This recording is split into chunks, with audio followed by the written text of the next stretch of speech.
I'm a human. And as a human, I eat. I got fucking Maslow's hierarchy of needs going on. Me too, man. I hate having to get stuff and put shelter over my head. All that stuff requires resources, and resources are hard to come by. Yeah, man. That's why we have set up a Patreon. So if you enjoy the show and you want to help us stay clothed and clean or whatever the fuck it is humans are supposed to be. Half of those. Patreon.com/wehaveconcerns.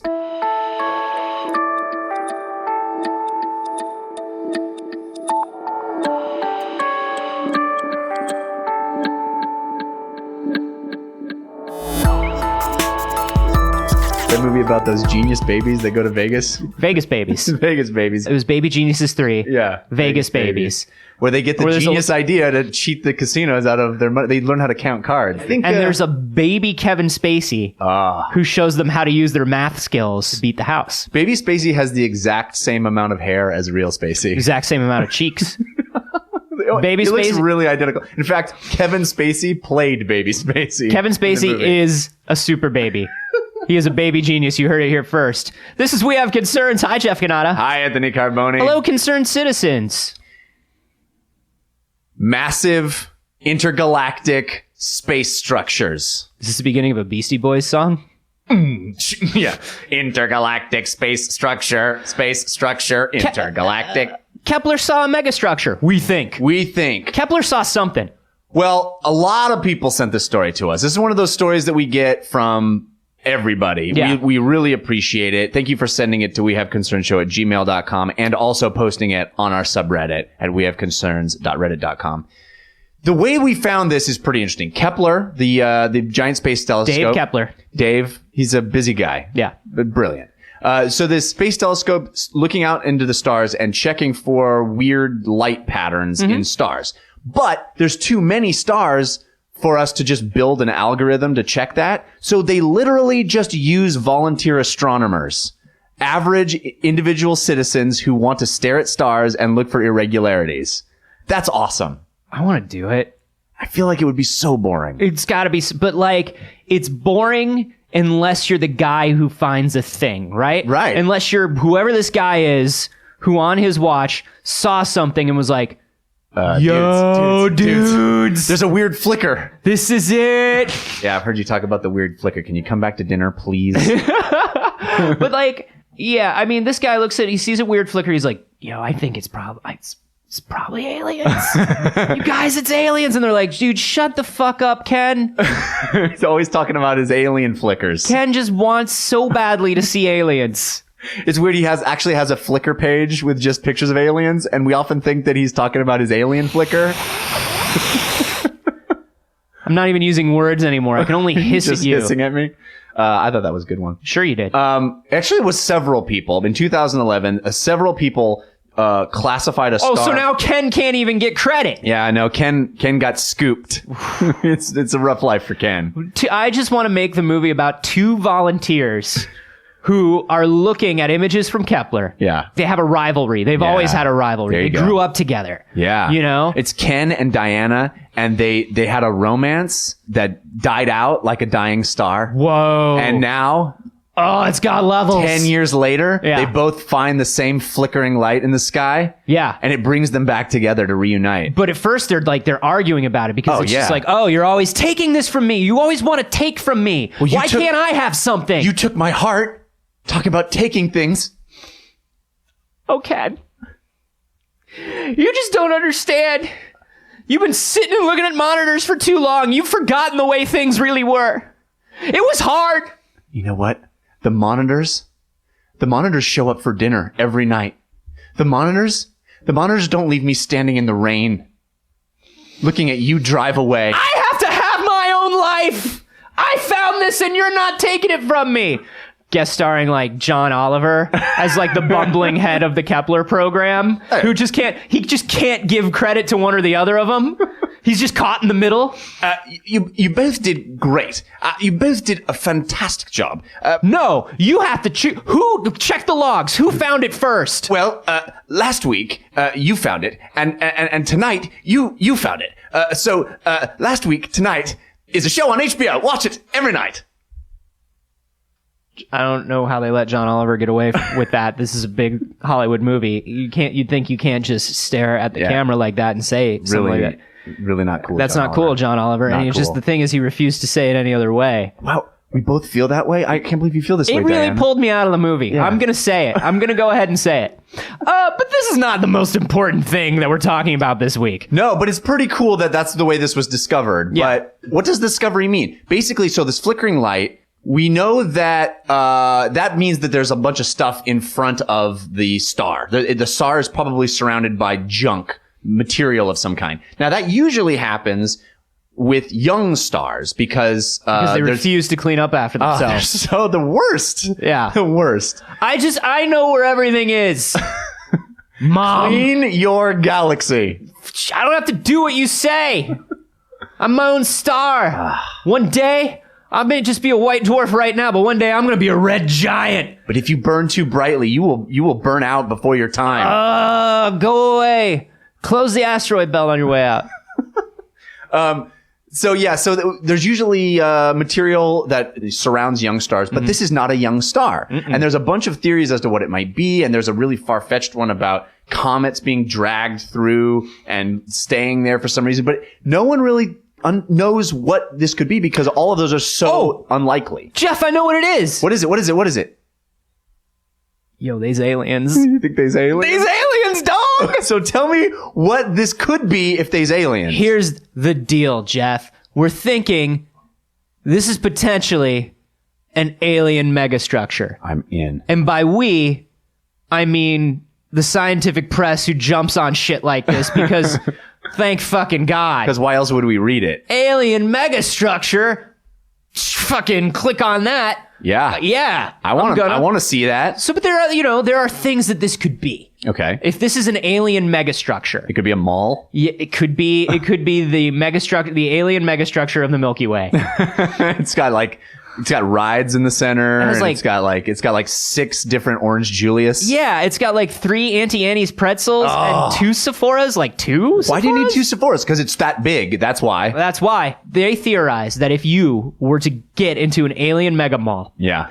and start at 1 Sephora, Your makeup would literally be gone by the time you got to the other end. it would take you 10,000 years traveling at the speed of light. You would need new mascara by the time you got to the other At the very Sephora. least. Yeah. No, if this is an alien megastructure, which, hey, man, I'm all for that. Yeah. Let's say it's an alien megastructure.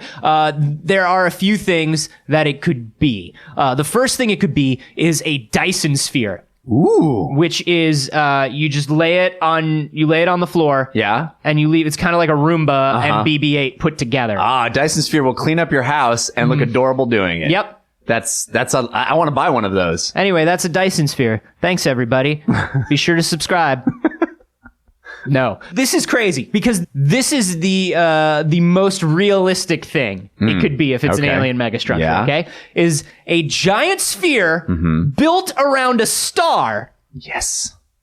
and a civilization lives inside the sphere, Yeah. basked in constant sunlight and pure solar energy. Everything is powered by the star, and as you look off into the horizon, it curves up like Zone of the Enders. Love it.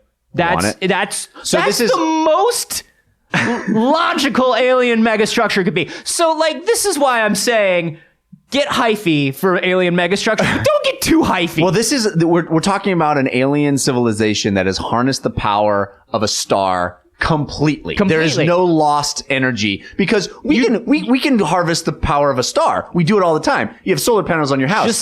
Just like hamsters. Yes. The only way to fully control a star is to put it in a ball. Right. That's a it. hamster ball of stars. That's it. Have you once you put a hamster in a ball, you know where it's going, and you can control where it's completely going. harnessed all of the hamster energy that All you're of the gonna energy get. the hamster is doing is powering your ball. That's what a Dyson sphere is. That's the most scientific way I can think of to explain it. No, I think that's how the scientists think of it as well. It's all hamster-based technology. I mean, mostly. Stars are, if you've ever taken, enough science classes, stars are mostly giant hamsters. Ham stars. Ham stars.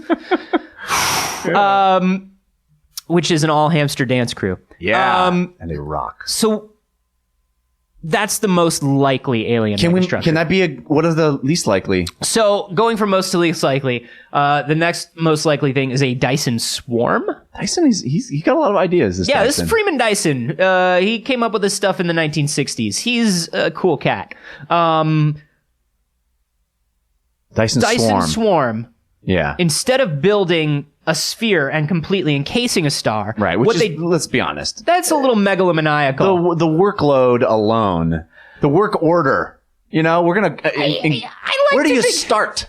I like to think that the Dyson swarm and the Dyson sphere are the difference between like mad scientists ruling over civilization and kind of like the guys who ran Krypton. Sensible scientist? Yeah. Mad scientist or sensible scientist? So like... Listen, I'm not going to go full Dyson sphere. I'm not insane. We're not encasing a star and ourselves in a giant megastructure. Oh, thank God. Here's what we do. We build smaller structures in chains and in clusters around a star. So we're still at optimal distance from the star at all times. We're still harnessing the energy of the star, but we're not completely encasing the star. It sounds very sensible. It's the most sensible plan I've ever come up with. What's to increase solar energy? What's the it's literally we go from solar cells to Dyson swarm. I can't think of anything in between. No steps in between. No. What's the budget that you need for this project? Infinity money and more resources than we have on the planet.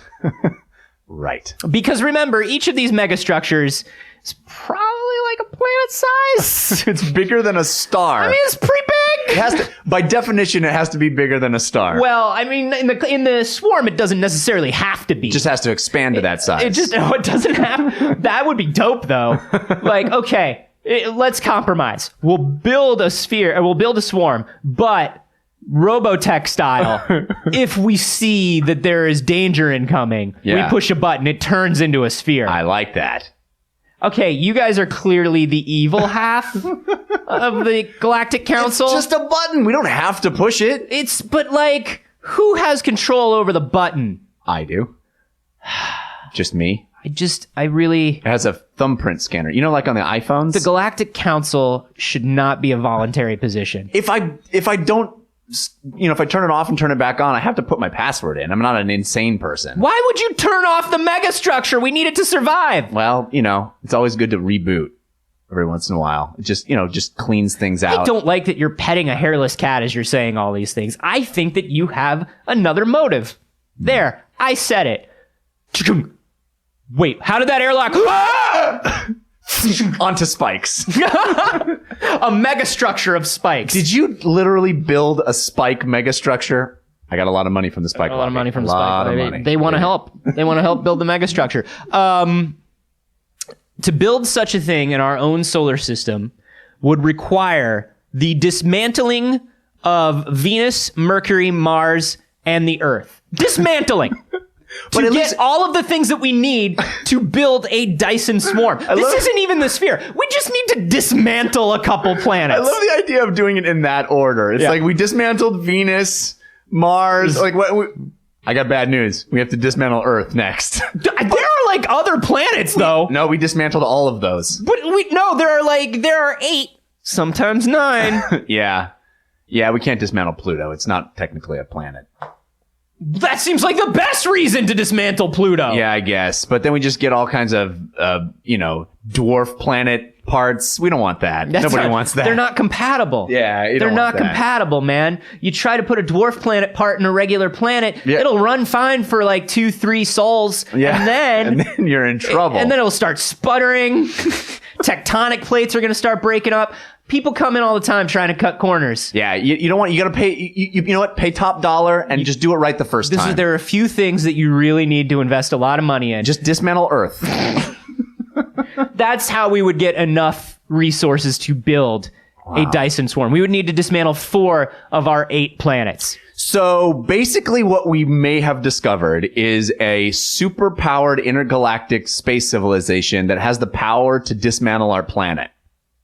Yeah, but they're real far away, dude. Okay, good. They're like super far away. That's reassuring. As a matter of fact, like people have said, well, we're probably not seeing a Dyson sphere being built, we're probably seeing a Dyson sphere. Coming toward us with malicious intent. It's inevitable collapse, actually. Oh, really? Yeah, I mean, nothing lasts forever, right? Like, they think that we're seeing, it's not fully blocking the light from this star. We're still seeing some light from the star. So we think perhaps the Dyson sphere is breaking apart, or we're watching the end of a civilization. Fucking is Krypton, dude. Dude, it really is. And what we're seeing is a tiny pod jettisoning toward us. What we're seeing is, there's a tiny thing. We thought it was a speck on the sensor, and then But it keeps getting Ken bigger, and slightly Diane bigger. both kept telling me that it was getting... Ken Kent and his wife Diane.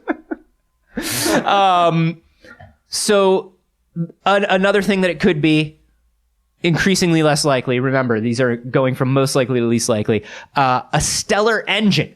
Ooh. Are you ready for this shit? Sounds amazing already. I want to talk about the Kardashev scale. Okay. The Kardashev scale Finally. is a measurement of the evolutionary ability of a civilization based on how much energy it can harness. We are a type 1 civilization. Right. We've talked about this a little bit before. Yeah. Type 1 civilization means we are still below the line of harvesting what's even on our planet. Yeah. And we're not doing it we're not doing it 100% efficiency, whatever.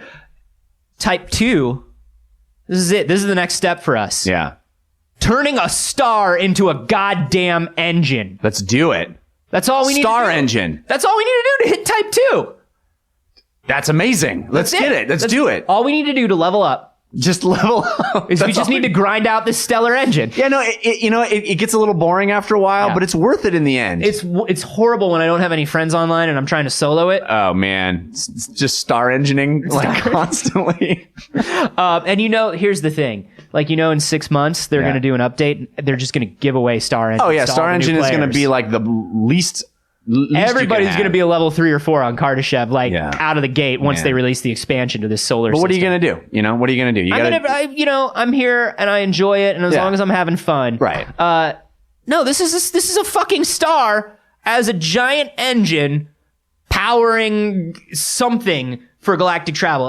So we think this is literally a spaceship with a star engine.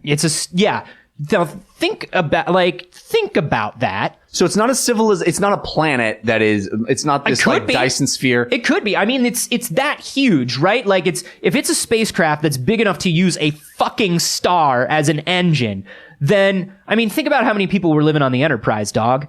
You're saying this Death Star is fully operational is what you're saying. It is now the ultimate power in the universe. Well, at least within the view of Kepler. Yeah. It is the ultimate power we've seen with Kepler. There's a lot out there. There's like another corner of the galaxy. It's like headed that way too, which is weird. So many dark sides out there that we haven't even seen. Yeah. But no, think about that. So there are these ideas that the only way that a civilization could ever get the kind of energy that you need for intergalactic travel is to harness the power of a star. That's pretty pimp. Without just fucking with physics. We haven't figured out how to fuck with physics yet. Yeah. So we just use all the energy. Yeah. That's we literally just eat a star to get from one place to another. It's the Galactus of interstellar travel. How nuts is that? Now, the issue with that is, like, we don't really think it's that, because the problem is when you use a star as an engine, you're not just trying to move a spaceship that's bigger than a star. Which is not easy, let's be honest. You're also trying to move the star, that's a lot of matter to move. Yeah. So it seems like if the star could move based on the amount of energy it has, it would already be moving, wouldn't it? Yeah, it's like you kind of think, and we haven't seen any movement. And also, like, think about, you hear that a 16 wheeler, like a big rig, has like a V16 engine, right? You're like, holy shit, a V16 engine, but it's in a big rig, right? So it's not really, it's relative. Yeah, it's relative. Right. So, this is a piece of shit star engine. It doesn't go that fast. It's hauling a civilization, but it's hauling it as fast as it can. Yeah. It's a freighter. It's like this space convoy. Yeah, we got a great big space convoy. Yeah. One final thing that we think it could be is an Alderson disc. Dan Alderson. That's better than an alderman disc, which is just the disc that aldermen use to like collect donations. It's the alderman disc is like a secret cipher disc, but all it releases when you crack its code is like when the next town hall meeting is, Yeah. which is already on flyers. Aldermen just want to feel like they have secrets, Yeah, they don't really. you know? They're actually the opposite of secrets. They just want to get that information out as efficiently as possible. They just got a deal on cipher disks. That's all. So the Alderson disk is basically like a Dyson sphere, but instead of a sphere around a star, it's a big disk that radiates outward from a star, right? So Okay. it's like a big flat wheel. It looks like a giant pogo ball. Oh, amazing. You know what I And mean? It hops Or a right through Balzac. the universe. Sorry, it's a Balzac or something. Yeah. Whichever A one it pogo was. ball was Pogo that, ball. yeah. Pogo ball. So Or just like if Saturn's disk. If Saturn's rings were like solid. Yeah. Yeah. That's what it looks like. And so, instead of completely encasing this star, it's just flat out from the star. But that's harder to do. So which one of these do you wish it was or want it to be? I think it's a dreadnought. Think it's a dreadnought I think it's a fucking dreadnought, dude. I think it's the Hive. coming But toward us. that could just be because we were talking about MMOs. I don't know, man. Do you think it's a megastructure at all? I hope it is. I mean, I hope it is. Yeah. But there could be any number of optical things going on between us and this star. That's true. It's probably not that. It's probably like weird space debris that we just, who knows? But Yeah. I want it to be aliens, man. Oh, God, please let it be. Mostly some because of sort the Fermi megastructure. paradox. I'm really scared about Just that. let it be aliens. And even though we can't get out there, I just want to know that they're out there. And Yeah. somewhere out there, there's a giant city that looks like it's made of crystals or prisms or some shit. And it's built around a star. It's built around a star. And it has it's no like- horizon line. And if like you could get there, it would just be like this weird ancient alien relic. And it's slowly dying. It would give us a virus that would cause us to turn into something terrible and kill each other. But it's cool. It's fine. Yeah. We saw And it. their last son is on his way here to save us all. I mean, it's probably not. It doesn't have to be Superman. Why not? I mean, it could be You Superman. want it to be Batman. That's what you're saying. Aquaman? Which man do you want it to be? Pick any of the three mans. Hawkman? I don't know. What do you guys think this thing is? You can let us know on Twitter. I'm at acarboni. I'm at Jeff Kanata. And you can hashtag those Alderman? aldermen. He's one of the mans. Maybe it's Alderman. It's alderman. And he's here to run the city council He's with just like optimal shows up. efficiency. I'm from an intergalactic organizational committee. Here to save your planet from disorganization. He has this gavel where you can't look directly at it because it radiates some sort of light that your brain can't even take in. Alderman. He's Well, got I don't know what aldermen do. I'm not really I don't know either. anything about my local government or how it works. Anyway, you can tweet those at us. Let us know what you think it is. And if you've seen a story like this that you think we should cover on the show, you can send it to us at wehaveconcernshow@gmail.com or wehaveconcerns.reddit.com.